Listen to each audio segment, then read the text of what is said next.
C'est entre 2008 et 2012 que la popularité des séries atteint un sommet inégalé depuis la création de ce format télévisuel. Chaque décennie a le droit à son succès, mais au début des années 2000, avec l'émergence d'Internet, le phénomène devient mondial. Des communautés se créent, tout comme de nouveaux outils pour visionner ces productions qui voient leur budget exploser les plafonds. C'est désormais le grand écran qui s'inspire du petit. Et si on ouvre les yeux et qu'on se concentre sur cette vague de succès, on peut y déceler une série très singulière. Une série qui, au premier abord, peut rebuter. Une série qu'on va vite juger sur son apparence, sur ses codes visuels. Et pourtant, ce ne sont pas les motos qui rythment les saisons de Sons of Anarchy. C'est la complexité de ces personnages, leur tiraillement entre le bien et le mal, leur quête de liberté.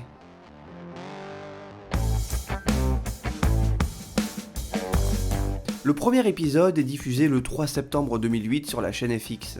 Les Sons of Anarchy Motorcycle Club Redwood Original, plus communément appelé Sam Crow, surtout quand on maîtrise pas l'accent américain, va directement jouir d'une grande popularité. Kurt Sutter, le créateur de la série, va s'immerger plusieurs mois dans un club de motards pour comprendre leurs us et coutumes, leurs codes d'honneur, leur façon d'être et leur notion bien à eux de liberté. Car c'est surtout de ça qu'il est question pour ce groupe, de liberté. Le nom du club n'est pas anodin. Et c'est l'appartenance à ce club qui permet à chacun d'être quelqu'un, de s'émanciper d'un système dans lequel ils ne se reconnaissent plus. Mais ce système qu'ils ont créé, cette véritable institution, a un prix. Et le paradoxe veut que le sang soit un passage obligé pour préserver une certaine paix. Les armes, la drogue, le sexe, c'est ce qui permet au club de prospérer. Charming, ville fictive de Californie, créée pour la série, est sous leur contrôle. Ils en empêchent son extension afin de maintenir leur pouvoir.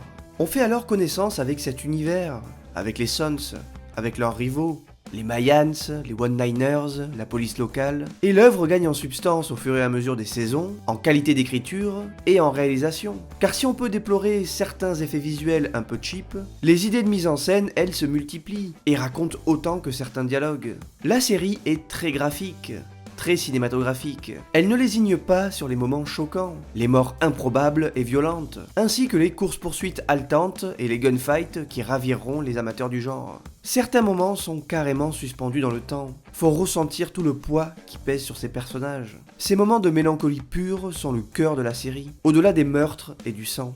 Ce sont ces moments qui nous retournent, ne nous font pas sortir indemnes de l'expérience, nous transpercent. Ces personnages sont profondément humains. On se retrouve en eux, on souffre et on pleure avec eux. Ces séquences sont donc primordiales, souvent accompagnées d'une bande sonore qui s'accommode parfaitement. Car à ne pas en douter, la BO de la série est juste dingue. Tous les classiques du rock sont revisités de la plus belle des manières. En tête, certains titres qui s'affichent pour vous et que j'écoute toujours avec autant de plaisir. La musique fait partie intégrante de la série. Elle sublime ces personnages qui, pour sûr, sont bien plus que des bikers violents et sans cervelle. Et c'est là que la série vient piocher son génie, dans le développement de ces personnages.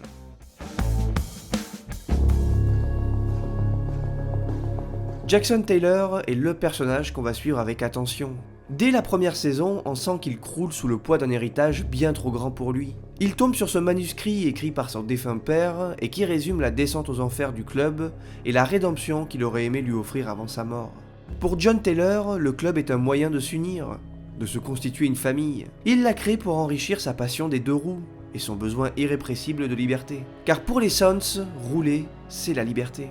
Jax s'accroche donc à cette idée. Il est élevé par sa mère et par son beau-père Clay, qui est également le président du club. Mais Jax ne voit pas tellement en Clay une figure paternelle. Ce dernier est bien trop éloigné de ses idéaux. Il se sert du club pour engendrer des profits et semer le chaos. Au fur et à mesure des saisons, il prendra des décisions bien trop radicales, trahira l'essence même du club, la fraternité, ce qui conduira Jax à l'affronter et à le tuer. La référence à Hamlet est évidente ici. Mais pas que, puisque les points communs entre Jackson Taylor et un certain Michael Corleone sont notables. Les deux personnages sont incapables de fuir ce qui semble être leur destin, essayant pourtant de lutter contre, de s'émanciper de cet héritage basé sur la violence, mais toujours ramenés au centre de cette violence, pour finir par l'accepter, par l'embrasser, avant de la déverser partout, sans commune mesure. You betrayed me. I know it was you, Fredo. You broke my heart. Deux personnages qui finiront par tout perdre et trouveront la mort dans la solitude la plus totale.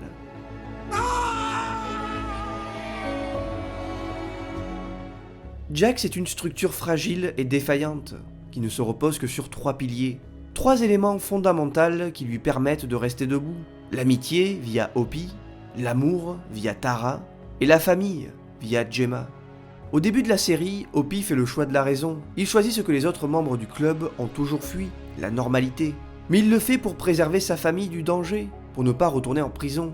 Cependant, au fond de lui, ce feu est toujours présent. Et Jax, d'une manière plus ou moins égoïste, alimente ce feu.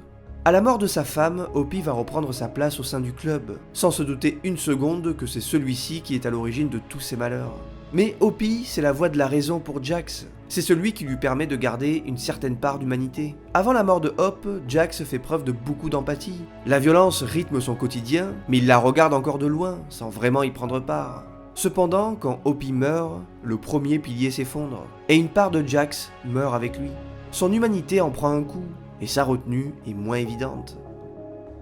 Tara, chirurgienne à l'hôpital de Charming, c'est le rêve inaccessible de Jax, son échappatoire, celle qui peut le mener vers une vie normale, sans violence. Car Tara, c'est celle qui a pris la bonne décision, quitter la ville, faire sa vie, avant de retomber dans le piège et d'y revenir.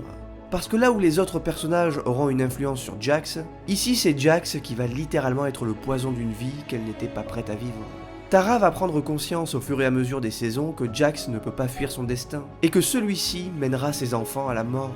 Elle fera donc tout pour les protéger, jusqu'à devenir ce qu'elle a toujours détesté. Et Jax en prendra conscience, refusera qu'elle perde son innocence et acceptera que ses fils s'émancipent de cette vie. Jusqu'à ce que celle qui est à l'origine de tout en décide autrement.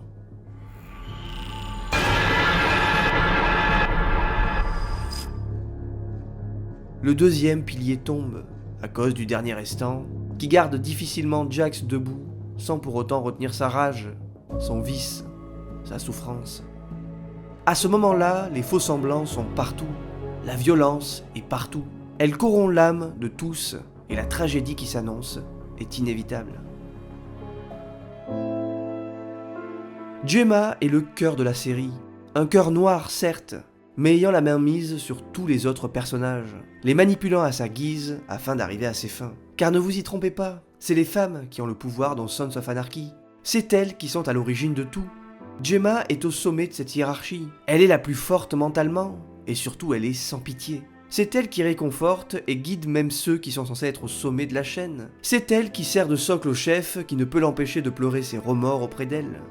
Gemma, c'est la clé qui guide tous les protagonistes vers un funeste destin. John Taylor, pour commencer, qui mourra de la perdre au profit de Clay, qui lui aussi mourra de lui avoir fait confiance. Bobby, qui sera le dommage collatéral de ses mensonges. Juice, qui prendra conscience qu'elle est plus forte que le club et la choisira au péril de sa vie. Wayne, qui se sacrifiera par amour, un amour qui ne sera jamais réciproque. Tara, un personnage féminin et donc consciente de qui est vraiment Gemma, un personnage qui n'est pas aveuglé par sa force de conviction, et qui la combattra pour éloigner son mari et ses fils, jusqu'à ce qu'elle aussi succombe aux coups répétés de la reine. Pour finir par Jax, qui s'accrochera aveuglément à sa présence maternelle et rassurante, sans y déceler que toute cette tragédie est due à un amour familial bien trop passionnel.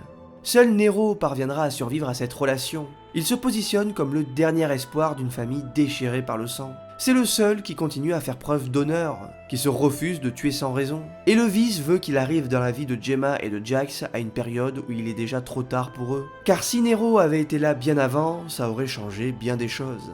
Il est sans aucun doute mon personnage préféré de cette série. Il est celui qui fait preuve d'un honneur infaillible. Et il est surtout celui qui se rapproche le plus d'un père pour Jax. Il tente constamment de le ramener vers le droit chemin. Mais même son cœur à lui sera brisé par Gemma. Et il assistera à l'effondrement d'un jeune homme sans pouvoir y faire grand chose. Les dernières scènes entre Jax et Nero sont déchirantes d'émotion. Jax a lui-même détruit son dernier pilier. Et de ce fait, scellé son destin.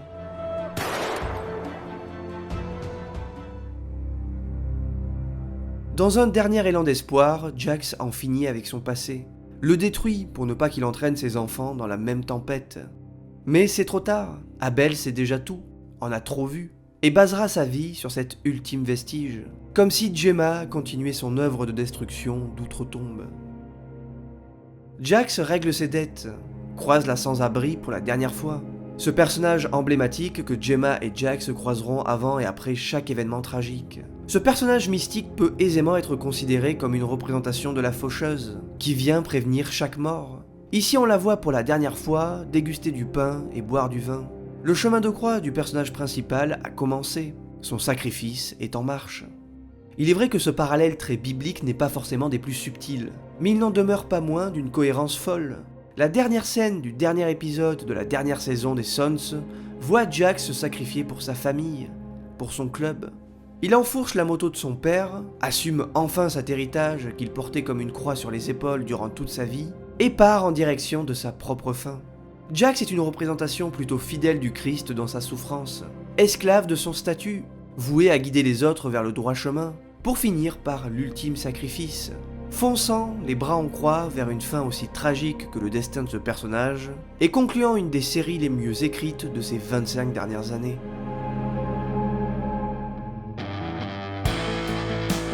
Aujourd'hui, ça fait plus de 7 ans que la série a pris fin.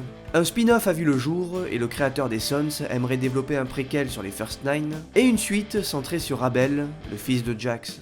Mais que ces projets voient le jour ou non n'est pas bien grave, car Sons of Anarchy se suffit à lui-même. La série constitue un bloc solide, très bien écrit, où la fraternité, la rédemption et la quête de liberté sont des thèmes superbement abordés. L'acting est parfaitement maîtrisé, en tête Charlie Hunnam, qui progresse au fur et à mesure des saisons, l'inimitable Ron Perlman et l'envoûtante Katie Sagal, qui donne vie à un des meilleurs personnages de la télévision.